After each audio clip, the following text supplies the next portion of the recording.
ዘይት 5 ሊትር ዘይት ገዝቼልሻለሁ። ጌታ ይስጥህ እግዚአብሔር። ስንት እንደገባ ታውቂያለሽ? ግን ዘይት ምን አውቃለሁ የኔ ልጅ 7 ብር ገባ። 7 ብር ገባ ዘይት። በቃ ዝም በል መንግስት የለም በል። የኔ እናት 5 ሊትር ዘይት 7 ብር ገባ ሲባሉ በጣም ተወዷል ብለው እኮ ነው እንደዚህ እያጋነኑት ያለና እኒህ እናት ብቻ ይመስሏችኋል? ግን እንደዚህ አይነት ሰዎች በጣም ብዙ ሰው አለ።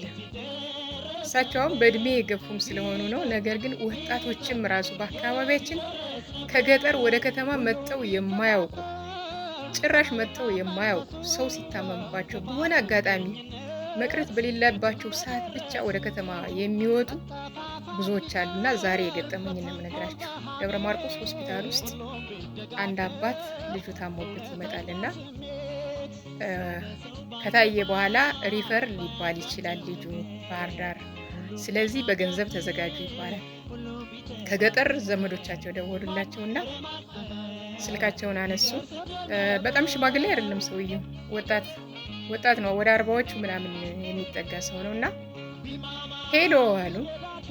እንዴት ነው ምናምን አሏቸው የገጠር ዘመዶቻቸው። ምን ሪፈር ልትባሉ ትችላላችሁ አሉን እና ደግሞ የመኪናው ወደ 1000 የተጠጋ ነው አሉኝ። እንዴት እንደምንወጣው ግራ ገብቶናል አሉ። አስባችሁታል? ሪፈር የተባለ ታካሚ እንግዲህ በኮንትራት ነው የሚሄደው። 2-3 አስታማሚ አብሮ ይሄዳል። አምቡላንስ የሚባል ነገር በአሁኑ ሰዓት የለም። ኮንትራት የሚይዙት ይሄ ነዳጅ ከመጨመሩ በፊት ራሱ ለአንድ ታካሚ ኮንትራት አባዱላ ከ15000 ብር በላይ ነው ኮንትራት የሚይዙ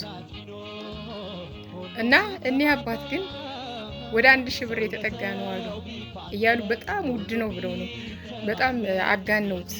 በጣም ከብዷቸው 1000 ብር ማለት ነው እያወሩ ያለና ከገጠር የሚመጡ ሰዎች ምንም ወደ ከተማ የሆነ ጭንቅ ልጅ ታሞባቸው በዚህ አጋጣሚ ካልመጡ በስተቀር ምንም ስለምንም የማያውቁ ብዙ ሰዎች አሉና ሲመጡ በተለይ ሆስፒታል አካባቢ መንገድ ሊጠፋባቸው ይችላል።